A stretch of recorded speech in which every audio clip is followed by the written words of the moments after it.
معزز سامعین و ناظرین، السلام علیکم ورحمۃ اللہ وبرکاتہ۔ امید کرتا ہوں کہ آپ احباب خیر و عافیت کے ساتھ ہوں گے۔ ماہ صیام کی، ماہ رمضان المبارک کی آپ عظمتیں، رفعتیں، برکتیں، رحمتیں آپ لوٹ رہے ہوں گے۔ یقین جانیں یہ وہ مہینہ ہے کہ جس ماہ مبارک میں اللہ تبارک و تعالی تمام انسانوں کے رزق میں اضافہ فرما دیتا ہے۔ کریم آقا علیہ الصلاۃ والسلام کا فرمان ہے کہ جو بھی روزہ دار اپنے رب سے دعا کرتا ہے، اللہ تبارک و تعالی کبھی بھی روزہ دار کی دعا کو رد نہیں فرماتا۔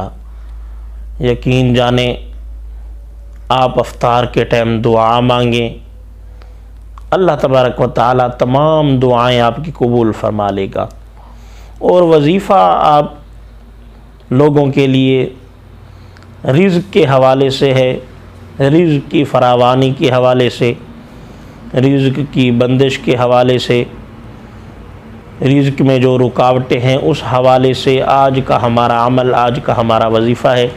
یقین جانیں ہر دوسرا بندہ اس رزق کی وجہ سے پریشان ہے۔ اس رزق میں ہر دوسرا بھائی اپنے بھائی سے لڑنے کی کوشش کرتا ہے، گھر میں رکاوٹیں ہوتی ہیں، بندشیں ہوتی ہیں، ناچاکیاں ہوتی ہیں۔ تو آپ یہ عمل کریں، انشاءاللہ العزیز ایسا اتفاق ہوگا، محبت ہوگی، آپس میں پیار ہوگا کہ آپ دعائیں دیں گے۔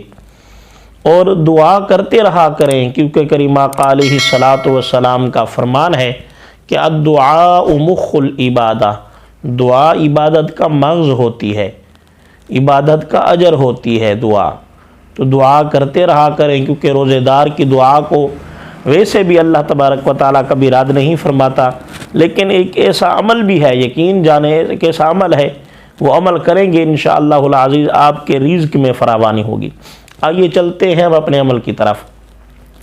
آپ نے 3 بار درود ابراہیمی پڑھنا ہے، 21 بار سورہ کوثر پڑھنی ہے۔ انا اعطیناک الکوثر، انا اعطیناک الکوثر فصل لربک وانحر ان شانئک هو الابتر، صدق اللہ العظیم۔ پھر آخر میں 3 بار آپ نے درود ابراہیمی پڑھنا ہے۔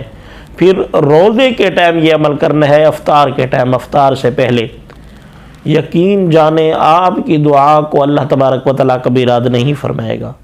جو بھی دعا آپ خلوص نیت کے ساتھ، خلوص دل کے ساتھ مانگیں گے، وہ دعا اللہ تبارک و تعالیٰ آپ کی ضرور قبول فرما لے گا۔ یقین جانیں ہمیں دعاؤں میں بھی یاد رکھیں، اپنے لیے، ہمارے لیے، اپنے اہل و عیال کے لیے دعائیں کرتے رہا کریں۔ اللہ تبارک و تعالی ہم سب کے رزق میں فراوانی عطا فرمائے۔ آمین بجاہ نبی الامین صلی اللہ تعالی علیہ وسلم۔